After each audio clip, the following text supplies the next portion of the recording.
Assalomu alaykum, hurmatli kuzatuvchilar. Men ismim Sodiq Davron Sodiqo'g'li. Men Ipakchilik tadqiqot institutini tutiy jahon kolleksiyasida guruh rahbari bo'lib ishlayman. Biz tavsiya qiladiganimiz quyidagi ikkala navda yangi yaratilgan, oxirgi yili yaratilgan yangi navlarni tavsiya qilamiz. Bulardan bittasi Jarariq 14 bilan Marhamat 17 navlari.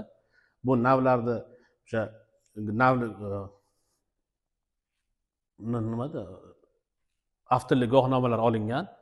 Endi bu tavsiya qiladigan navlarimiz bilan afzalligi hozirgi kecha kunduzda respublikamizda bir yilda 4 martagacha ipay qurtida boqib pilla hosil olish rejalashtirilgan va bizning muammomiz ipay qurt urug'ini yaratish bilan birgalikda ularga bo'ladigan oziqa bazasini ham kengaytirish eng katta bir muammo bo'lib kelmoqda va shu muammoni oldini olish uchun biz quyidagi ikkita nav tavsiya qilamiz. Ya'ni hozirgi kecha kunduzda respublikamizda 60% ga yaqini qarovsiz yoki navsiz tutlardan iborat.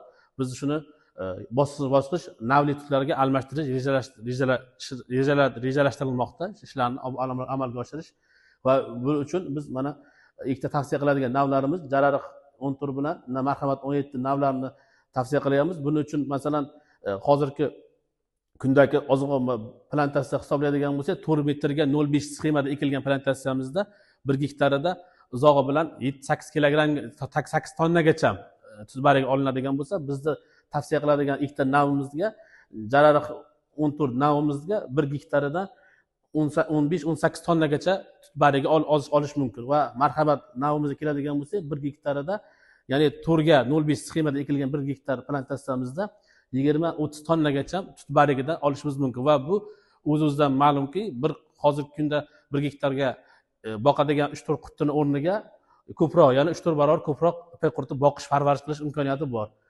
Va agar shartnoma bilan kelishadigan bo'lsak, buyurtmaga qarab biz yoki qalamcha olib borib payvand qilib ko'paytirish yo'li bilan yoki o'sha qalamchasidan ko'paytirib o'zimizda yetkazib berish yo'li bilan sizlar bilan hamkorlik qilishimiz mumkin.